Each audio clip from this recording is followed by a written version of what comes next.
Hello guys, हमारे YouTube channel follow the exam में आप सभी का हार्दिक स्वागत है। और दोस्तों, आपसे एक हमारे रिक्वेस्ट है कि आप हमारे चैनल फॉलो दी एग्जाम को ज़्यादा से ज़्यादा शेयर करें, सब्सक्राइब करें तथा बेल आइकन को प्रेस करें। और दोस्तों, 4 सितंबर 2020 के करंट अफेयर में हमारा आज का फर्स्ट क्वेश्चन है, हाल ही में किस देश ने AUDFS-01 ब्रह्मांड में सबसे दूर के सितारों की आकाशगंगा में से एक की खोज की है? तो इसका आंसर है हमारा डी, भारत। तो ये खोज भारत के द्वारा की गई है। यह भारतीय खगोलविदों द्वारा सबसे दूर स्थित तारों की आकाशगंगाओं में से एक की खोज है। और इसकी खोज किसने की है? तो ये inter university centre for astronomy and astrophysics IUCAA Pune के जो एक डॉक्टर हैं, डॉक्टर कनक साहा, उनके नेतृत्व में खगोलविदों के जो एक ग्रुप है, मतलब उसका एक समूह है खगोलविदों का, उनके द्वारा की गई है। और दोस्तों, ये जो आकाश गंगा है, इन आकाश गंगाओं का अनुमान है कि ये पृथ्वी से 9.3 बिलियन प्रकाश वर्ष दूर हैं। तो ये जो उपलब्धि हासिल की है, ये जो भारत के साइंटिस्ट हैं उनके द्वारा की गई है। और इसके इंस्टीट्यूट का क्या नाम है? दोस्तों, ये एग्जाम में आ जाता है। तो इस इंस्टीट्यूट का नाम है inter university centre for astronomy and astrophysics IUCAA। तो दोस्तों, इसी के साथ हमारा नेक्स्ट सेकंड नंबर का क्वेश्चन है कि कौन सा अंतर्राष्ट्रीय बैंक कानपुर की पहली सिटी मेट्रो लाइन के निर्माण के लिए 650 मिलियन यूरो का निवेश करेगा? तो दोस्तों, इसका आंसर है हमारा सी, EIB। तो EIB बैंक के द्वारा EU बैंक कानपुर में मेट्रो लाइन के जो निर्माण के लिए 65 करोड़ यूरो का निवेश करेगा। और दोस्तों, इससे उत्तर प्रदेश की जो औद्योगिक राजधानी है उसमें रोजगार तथा शिक्षा के नए अवसर खुलेंगे। और उत्तर प्रदेश में यह दूसरी परियोजना है जिसमें EU बैंक सहायता कर रहा है। इससे पहले भी ये लखनऊ मेट्रो के लिए 45 करोड़ का निवेश कर चुका है। तो दोस्तों, मैं यहाँ आपको EU बैंक के बारे में बता दूं, EIB बैंक के बारे में। इसकी फुल फॉर्म है यूरोपियन इन्वेस्टमेंट बैंक। और इसकी स्थापना 1958 में हुई थी। और इसके जो प्रेसिडेंट हैं वो हैं वार्नर होयर। और इसका जो हेडक्वार्टर है वो है किर्चनबर्ग, लग्जमबर्ग में। और दोस्तों, इसी के साथ हमारा थर्ड नंबर का नेक्स्ट क्वेश्चन है कि कैलाश मानसरोवर के पास किस देश ने सतह से हवा में मार करने वाली मिसाइल स्थापित की है? तो दोस्तों, ये चीन के द्वारा की गई है। इसका आंसर चीन है। पूर्वी लद्दाख में आपको पता है कि वहाँ पर भारत और चाइना के बीच में जो तनाव चल रहा है, उसके कारण चीन ने एक झील के पास सतह से हवा में मार करने वाली मिसाइल का निर्माण किया है। मिसाइल का नाम है DF-21, जो मानसरोवर के पास चलाई गई है। यह मध्यम दूरी की 2200 किलोमीटर की मारक क्षमता वाली बैलिस्टिक मिसाइल है। और यह नई दिल्ली सहित उत्तर भारत में सभी शहरों को कवर करेगा। तो दोस्तों, चीन की जो कैपिटल है वो बीजिंग है। इस यहाँ पर AIIB का हेडक्वार्टर भी है। और इसकी करेंसी रेनमिनवी। और इसके जो प्रेसिडेंट है वो हैं सी जिनपिंग। और यहाँ पर एक क्वेश्चन बनता है, किस देश की स्थलीय सीमा सर्वाधिक देशों से लगती है? तो इसका आंसर ही चीन होगा। और दोस्तों, इसी के साथ हमारा नेक्स्ट क्वेश्चन है फोर्थ नंबर का कि भारतीय नौसेना के मटीरियल प्रमुख के रूप में किसने पदभार ग्रहण किया है? तो दोस्तों, इसका आंसर है हमारा वाइस एडमिरल SR शर्मा के द्वारा। तो ये जो मटेरियल प्रमुख का पदभार ग्रहण किया गया है इंडियन नेवी में, ये वाइस एडमिरल SR शर्मा के द्वारा ग्रहण किया गया है। और ये किसका स्थान ग्रहण करेंगे?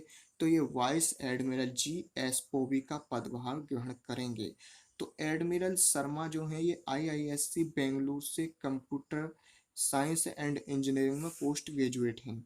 और मैं यहाँ आपको नेवी के बारे में बता दूं तो इंडियन नेवी की स्थापना 5 सितंबर 1612 को हुई थी। और इसका हेडक्वार्टर नई दिल्ली में है। और इसके जो नेवी डे जो मनाते हैं हम, जो नौसेना दिवस मनाते हैं, वो 4 दिसंबर को मनाते हैं प्रतिवर्ष।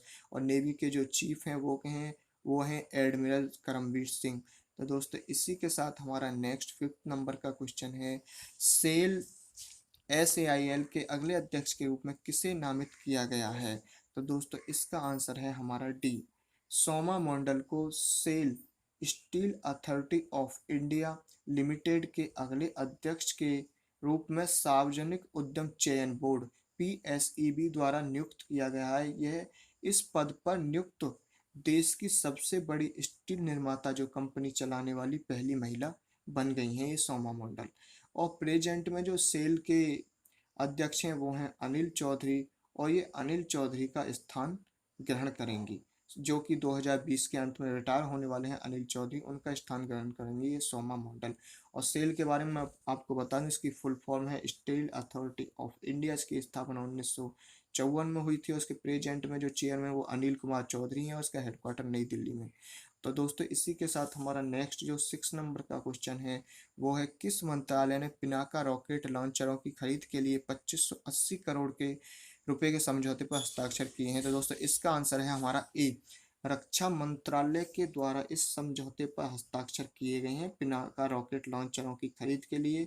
तो दोस्तों ये रक्षा मंत्रालय ने टाटा पावर कंपनी लिमिटेड टीपीसीएल और लार्सन एंड ट्रूबो एल&टी के साथ 6 सैन्य रेजिमेंट के लिए 2580 करोड़ के लॉन्चर खरीद पर समझौता किया है। तो पिनाका रेजिमेंट को कहाँ पर तैनात किया जाएगा? ये चीन और पाकिस्तान के साथ जो बॉर्डर लाइन लगती है हमारी भारतीय सीमा पर तैनात किया जाएगा। और पिनाका रॉकेट के बारे में आपको बता दूं, तो इसको डीआरडीओ ने विकसित किया है। पिनाका जो मल्टीपल लॉन्च रॉकेट सिस्टम है MLRS।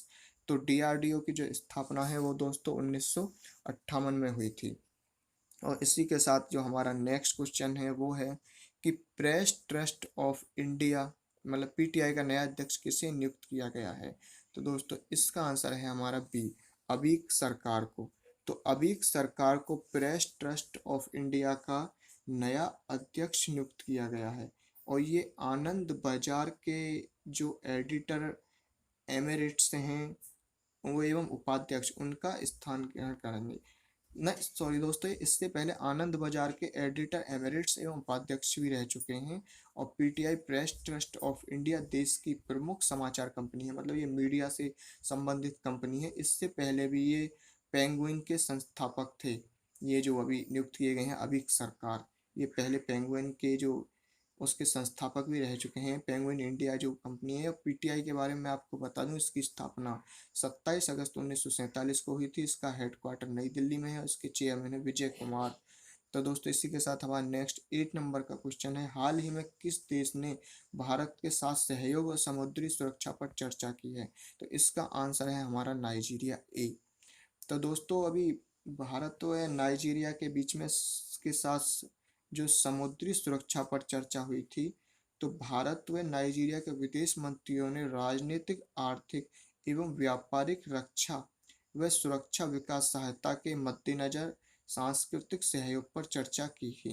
तो दोस्तों नाइजीरिया के बारे में आपको बता दूं, इसकी कैपिटल है अबूजा और इसकी करेंसी है नायरा और इसके प्रेसिडेंट हैं वो हैं मोहम्मद बुहारी। दोस्तों इसे ध्यान रखना अच्छी तरह से, जो नाइजीरिया की कैपिटल वो अबूजा है, करेंसी नायरा, प्रेसिडेंट मोहम्मद बुहारी और इसके चीफ जस्टिस जो हैं वो हैं इब्राहिम टंको मोहम्मद। तो इसके चीफ जस्टिस इब्राहिम मोहम्मद टंको हैं और ये इसकी जो ऑफिशियल लैंग्वेज है वो है इंग्लिश। तो दोस्तों इसी के साथ हमारा नेक्स्ट 9 नंबर का क्वेश्चन है, सितंबर के महीने में कौन सा मंत्रालय पोषण माह का आयोजन कर रहा है? तो दोस्तों इसका आंसर है हमारा बी, महिला और बाल विकास मंत्रालय। तो महिला और बाल विकास मंत्रालय द्वारा प्रतिवर्ष सितंबर के महीने में पोषण माह का आयोजन किया जाता है। अब दोस्तों इसका आयोजन किस लिए किया जाता है? तो पोषण माह का राष्ट्रीय पोषण माह की शुरुआत 2019 में हुई थी और इसका उद्देश्य है कि हमारी जो माताएं हैं उनके प्रसवपूर्व जो देखभाल, एनीमिया और शादी का जो सही उम्र है उसके लड़कियों को शिक्षा और आहार जैसी महीने भर की जो गतिविधि हैं उनको आयोजित करना है। तो प्रेजेंट में हमारी जो महिला एवं बाल विकास मंत्री हैं वो कौन है? तो वो हैं स्मृति ईरानी। तो महिला एवं बाल विकास का जो मंत्रालय है वो स्मृति ईरानी के पास है। तो दोस्तों इसी के साथ हमारा जो नेक्स्ट क्वेश्चन है वो है कि 10 नंबर का, श्रीनगर में आतंकवादी हमले में केंद्रीय रिजर्व पुलिस बल सीआरपीएफ के महानिरीक्षक आईजी के रूप में नियुक्त होने वाली पहली महिला आईपीएस अधिकारी कौन है? तो इसका आंसर है डी, चारू सिन्हा। तो चारू सिन्हा जो है वो आतंकवादी हमले में केंद्रीय रिजर्व पुलिस बल सीआरपीएफ के महानिरीक्षक आईजी के रूप में नियुक्त होने वाली पहली महिला आईपीएस अधिकारी हैं। और चारू सिन्हा को जम्मू एंड कश्मीर के आतंकवाद जो प्रभावित क्षेत्र हैं उनमें महानिरीक्षक जो आईजी के रूप में तैनात होने वाली ये पहली महिला बन गई हैं। और ये कहाँ की आईपीएस अधिकारी हैं? तो ये तेलंगाना का जो कैंडर बैच था 1986 की, सॉरी दोस्तों, ये तेलंगाना कैंडर का जो 1996 का बैच था, उसकी आईपीएस अधिकारी हैं ये चारू सिन्हा। तो इन्हें फिलहाल में जो जम्मू कश्मीर का आतंकवादी प्रभावित इलाका है वहाँ पर तैनात किया गया है इन्हें। और दोस्तों इनके पास सीआरपीएफ में इससे पहले जो नक्सलवाद प्रभावित क्षेत्र थे उनके उनका अनुभव भी इनके पास है। तो ये उससे पहले भी ये नक्सलवाद जो क्षेत्र है उसमें रह चुकी हैं। तो दोस्तों आपसे एक हमारी रिक्वेस्ट है कि आपको जो ऊपर ग्रीन कलर में दिख रहा है फौलादी एग्जाम नाम से चैनल, इसे ज़्यादा से ज़्यादा अपने दोस्तों पर शेयर करें, सब्सक्राइब करें तथा बेल आइकन को प्रेस करें। तो दोस्तों आज के लिए धन्यवाद। So thanks guys.